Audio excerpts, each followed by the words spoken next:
ડુંગર ગામે આહિર સમાજ દ્વારા શ્રી રામજી મંદિરની ભવ્ય ત્રિદિવસીય તારીખ 31/5/2024ની મૂર્તિ પ્રાણ પ્રતિષ્ઠા મહોત્સવની તડામાર તૈયારીઓ ચાલી રહી છે।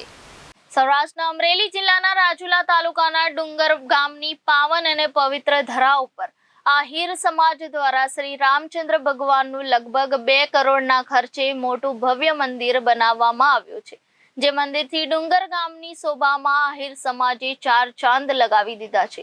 યદુકુળ ભૂષણ શ્રી કૃષ્ણચંદ્ર પરમાત્માના પરમ અનુગ્રહથી સૌરાષ્ટ્રના ડુંગર ગામની પાવન ભૂમિ પર સનાતન હિન્દુ ધર્મોચ્ચારક શ્રી રામચંદ્ર ભગવાનની કૃપાથી પરગણાના હરિભક્તો તથા માનવ સમુદાયના આયોજક અને સહકારથી શ્રી રામ મંદિરનું ભવ્ય ત્રિદિવસીય મૂર્તિ પ્રાણ પ્રતિષ્ઠા મહોત્સવ થવા જઈ રહ્યું છે। આ મંદિર આહિર સમાજ દ્વારા તારીખ 31/5/2024થી યજ્ઞ પ્રારંભ ભાગવત કથાકાર આચાર્ય શ્રી શાસ્ત્રી હર્ષદભાઈ પી ઓઝાના મંત્રોચ્ચારથી કરવામાં આવશે। ભવ્યમાં ભવ્ય શોભાયાત્રા બપોરે 3 વાગ્યા સાથે પ્રસંગોનો પ્રારંભ કરવામાં આવશે। તારીખ 31/5/2024ની રાત્રિની રમઝટ લોક સાહિત્ય કલાકાર રાજભા ગઢવી બોલાવશે। ત્યારે તારીખ 1/6/2024ની રાત્રિની રમઝટ ભાવિ ભક્તોને મહારાષ્ટ્રમાં શ્રી ભાવેશ રામ આહિર, શ્રી ભૂમિબેન આહિર, શ્રી અવનીબેન આહિર દ્વારા આનંદ કરાવવામાં આવશે। આ મંગળ દિને શ્રી રામચંદ્ર પ્રભુના નૂતન મંદિર પ્રાણ પ્રતિષ્ઠા મહોત્સવના ભગીરથ કાર્યમાં સર્વ સમાજના ભાવિ ભક્તોને પધારવા આહિર સમાજ દ્વારા નિમંત્રણ પાઠવવામાં આવી રહ્યું છે।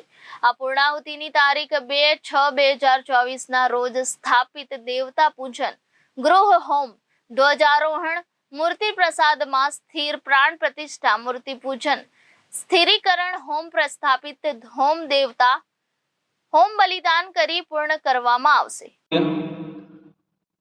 શ્રી રામજી મંદિર આહિર સમાજ જે છેલ્લા 7-8 વર્ષથી નિર્માણ થવા પામી રહ્યું હતું તેમનું આહિર સમાજ ડુંગર દ્વારા તારીખ 31/5/2024થી તારીખ 2/6/2024 એટલે કે દિવસ 3 માટે ભવ્યથી ભવ્ય પ્રાણ પ્રતિષ્ઠા મહોત્સવનું આયોજન થવા જઈ રહ્યું છે।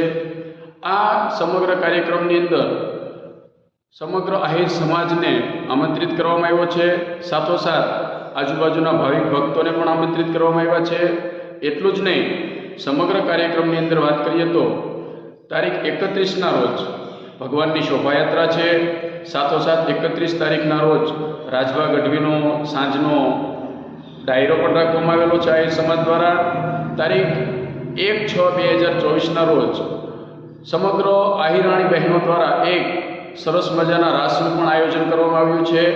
જ્યારે 2 તારીખે સમગ્ર ગામ ધુવાડો બંધ રાખી અને તેમનું પણ આયોજન કરવામાં આવ્યું છે।